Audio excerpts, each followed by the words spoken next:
नमस्ते दोस्तों, welcome to another video of the no man's land podcast. और आपको पता है कि हम लास्ट दो वीडियो में स्टेट्स के जितने भी इंडियन स्टेट्स हैं उनके बारे में फैक्ट्स बताए थे और उनके कैपिटल के बारे में बताया था। आज के वीडियो में भी हम वही करने वाले हैं, बट एक चीज़ डिफरेंट रही इस वीडियो में। क्या हम कैपिटल बता रहे हैं, फैक्ट्स बता रहे हैं, पर स्टेट्स के नहीं बल्कि हमारे इंडिया की यूनियन टेरिटरीज़ के। और ऑफ कोर्स जिन यूनियन टेरिटरीज़ के कोई कैपिटल नहीं, उनके हम कैपिटल नहीं बताएंगे।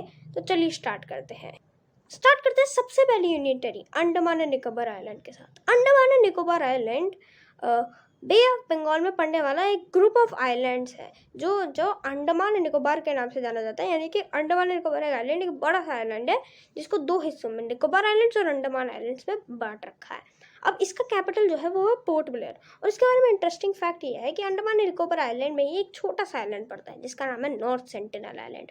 वो इंडिया की सबसे डेंजरस जगह है और उसको सबसे अच्छे से रिस्ट्रिक्टेड कर रखा है क्योंकि वहाँ एक ट्राइब रहती है जिनका नाम है north Sentinelese tribe. Sentinelese, I am sorry अगर मैं अच्छे से प्रोनाउंस नहीं कर पा रहा, पर वहाँ ऐसी ही ट्राइब रहती है। अब ये जो ट्राइब है उसका आउटर दुनिया से कोई कनेक्शन नहीं है और उनको रखना भी नहीं कनेक्शन। वो कभी भी, वो इतनी डेंजरस है कि कभी भी वो किसी आउटर दुनिया के इंसान को देख लेते हो तो उस पर वार करना चालू कर देती है। आई थिंक 2017 या 2018 में एक गया था एक टूरिस्ट गया था उधर आइलैंड, वहाँ के लोगों को क्रिश्चियनिटी बताने के लिए, उनको क्रिश्चियन कन्वर्ट करने के लिए, पर सैडली वैसा नहीं हो पाया और उल्टा उसको मार के उन्हें उस पर एरोस चला के ट्राइबल ग्रुप ने उसी पे एरो चला के और उसी को मार दिया। इसलिए वो बहुत अच्छे से एक रिस्ट्रिक्टेड जगह बन चुकी है और गवर्नमेंट ऑफ इंडिया ने कम्प्लीटली बैन कर रखा है उधर जाना। अगला जो यूनियन टेरिटरी है वो है चंडीगढ़। देखिए, चंडीगढ़ एक यूनियन टेरिटरी है जिसका कैपिटल तो ऑफकोर्स चंडीगढ़ है। अब चंडीगढ़ के बारे में इंटरेस्टिंग फैक्ट ये है कि इंडिया की सबसे पहली, इंडिपेंडेंस के ही बाद 1947 में इंडिया की ये बनती है इंडिया की सबसे पहली वेल प्लान्ड सिटी। आज भी अगर मैप्स पे देखोगे या फिर जाओगे चंडीगढ़ तो आपको काफ़ी वेल प्लान्ड लगेगी वो इलाका, क्योंकि वो इंडिया का पहला वेल प्लान्ड सिटी है। पहली ऐसी पूरी इंडिया में सिटी है जिसको एकदम वेल प्लान्ड और सोच के बनाया गया है ऑफिशियल इंडियन गवर्नमेंट के द्वारा। अगला जो यूनियन टेरिटरी है उसका नाम थोड़ा बड़ा है, Daman and Diu and Dadra and Nagar Haveli. हमको बचपन से लगते जा रहा है कि दमन एंड दीव और दादर एंड नगर हवेली का अलग अलग है, पर ऑफिशियली इंडियन गवर्नमेंट ने उनको as a same union territory में डाल रखा है। तो अब इनका कैपिटल है दमन। तो अब क्या है ना, इनका कैपिटल दमन तो है। मेरे बारे में इंटरेस्टिंग फैक्ट ये है कि अराउंड 450 ईयर्स, 450 साल से कभी इंडिया का पार्ट नहीं रहा। 450 साल से इंडिया का पार्ट नहीं था और ब्रिटिशर्स का भी नहीं था। ये था पोर्चुगीज़ का पार्ट, जो ट्रेडिंग के नाम पे उन्होंने वहाँ कब्जा, इन द सेंस कहूँगा, वहाँ अपनी ट्रेडिंग कंपनी एस्टैब्लिश कर रखी थी और उसको अपना एक पार्ट बना रखा था अंटिल 1961। रियली हमारी इंडिपेंडेंस के बहुत बार until 1961 Goa, Daman and Diu और दादर एंड नगर हवेली को पोर्चुगीज से छीना गया और वापस उनको इंडिया का एक पार्ट बनाया गया। अगली जो यूनियन टेरिटरी है वो कोई और नहीं, एनसीआर एंड दिल्ली, यानी कि नेशनल कैपिटल रीजन, जिसमें आई थिंक गुड़गांव, गाजियाबाद, आपका नोएडा, फरीदाबाद, ये सारे रीजन्स मिला के जो मेन दिल्ली है जो इंडिया का कैपिटल है उनको एनसीआर कहते हैं। अब दिल्ली के बारे में, दिल्ली एनसीआर का ऑफ कोर्स मेन कैपिटल तो न्यू दिल्ली ही होगा। अब इसके बारे में मेन फैक्ट आपका ये है कि न्यू दिल्ली जो है उसमें दुनिया का हाईएस्ट मीनार है। मीनारेट, अब जो भी कहोगे, मीनार एक ऐसी चीज़ होती है जो बहुत बड़ा टावर होता है, ब्रिक्स का बना रहता है। दुनिया का हाईएस्ट ब्रिक्स का बना हुआ टावर दिल्ली में ही है और you guessed it right, it's of course Qutub Minar. अगली यूनियन टेरिटरी है जम्मू एंड कश्मीर, जो शायद काफ़ी लोगों को लगता होगा एक स्टेट है, पर नहीं, वो एक यूनियन टेरिटरी है। अब जम्मू एंड कश्मीर का समर कैपिटल, यहाँ दो अलग अलग कैपिटल है। अब इनका जो समर कैपिटल है वो है श्रीनगर, वाइल वहीं इनका जो विंटर कैपिटल है वो है जम्मू। अब इनके बारे में इंटरेस्टिंग फैक्ट क्या है, जम्मू कश्मीर का एक बहुत अच्छा निकनेम है heaven on earth. Heaven on earth ये क्यों रखा है निकनेम? क्योंकि वहाँ की ब्यूटी, नेचुरल ब्यूटी इतनी अच्छी है ना कि लोगों को वो अट्रैक्ट ज़्यादा से ज़्यादा करती है। एंड मेरा भी एंड आप में से काफ़ी लोगों का भी एक सपना होगा जम्मू कश्मीर में जाने का।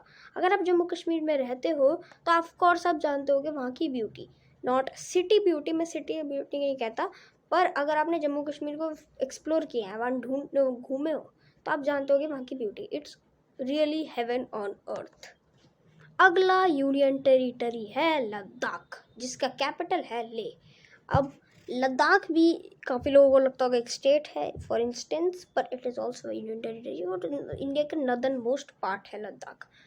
अब लद्दाख के बारे में आपका इंटरेस्टिंग फैक्ट ये है कि वो इंडिया का लार्जेस्ट कोल्ड डेजर्ट है। जिनको नहीं पता कोल्ड डेजर्ट और हॉट डेजर्ट क्या होता है, हॉट डेजर्ट वो होते हैं जब बहुत ज़्यादा गर्मी पड़ती है, ड्राई वेदर बहुत ज़्यादा होता है, जैसे आपका थार डेजर्ट, इंडिया का लार्जेस्ट हॉट डेजर्ट। पर कोल्ड डेजर्ट वो डेजर्ट होते हैं जहाँ ड्राई होती है, ड्राई विंड्स पड़ती है, पर वहाँ एक अलग ही वो पहाड़ों के सराउंडेड होते हैं, और वहाँ उतनी वो वैसी गर्मी होती नहीं जैसी हॉट डेजर्ट्स में होती है, जिसकी वजह से उनको कोल्ड डेजर्ट कहा जाता है। और वहाँ लू बहुत ज़्यादा चलती है, पर उसको कोल्ड डेजर्ट कहा जाता है क्योंकि वहाँ वो दिखता डेजर्ट जैसा है, सैंड हर जगह होती, पेड़ बहुत कम होते हैं, but it is not a hot desert, it is a cold desert. वहाँ ठंडी पड़ती है, और लद्दाख इंडिया का लार्जेस्ट कोल्ड डेजर्ट है।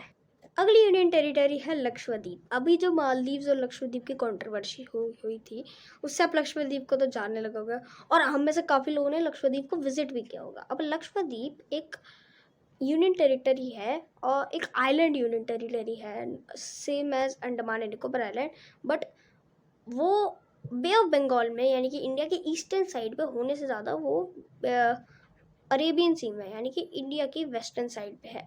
अब ये जो है आपका इसका कैपिटल है कावरती। अगर मैं गलत प्रोनाउंस कर रहा हूँ, आई एम रियली सॉरी, पर आई थिंक कावरटी या कावरती है। अब इसके बारे में इंटरेस्टिंग फैक्ट ये है कि ये इंडिया की स्मॉलेस्ट यूनियन टेरिटरी है, और ये गोवा से भी स्मॉल है। इसे स्टेट्स और यूनियन टेरिटरी दोनों को मिला के ये इंडिया का स्मॉलेस्ट पोर्शन है, जिसको आप कहोगे। अगला और इस पूरी सीरीज़ का लास्ट पोर्शन जो है वो है पोंडुचेरी, यानी कि पौंडीचेरी आप उसको जो भी बोलते होंगे। अब पौंडीचेरी का कैपिटल वो खुद है पौंडीचेरी। अब इसके बारे में इंटरेस्टिंग फैक्ट ये आता है कि अनटिल 1954 पौंडीचेरी फ्रेंच गवर्नमेंट के रूल के अंदर आता था, और अराउंड 138 ईयर्स तक के लिए वो फ्रेंच गवर्नमेंट के अंदर आता था, अनटिल 1954 में फ्रेंच गवर्नमेंट वहाँ से चली गई और इंडिया ने उसको अपना पार्ट, एंड फाइनली 1963 में इंडिया कंप्लीट हुआ, जब उसने पौंडीचेरी को अपना एक पार्ट तो बना रखा था पहले से। अब उसने 1963 में फाइनली पौंडीचेरी को एक यूनियन टेरिटरी बना दिया। अगर आपको वीडियो अच्छी लगी तो प्लीज़ इसको शेयर करना ज़्यादा से ज़्यादा। मैं नमस्ते कहता हूँ। आई एम ब्लेस्ड दैट आप ये वीडियो देख पाए हैं, और आप इसको ज़रूर शेयर कीजिए ताकि ज़्यादा से ज़्यादा ये लोग वीडियो देखें। तो नमस्ते।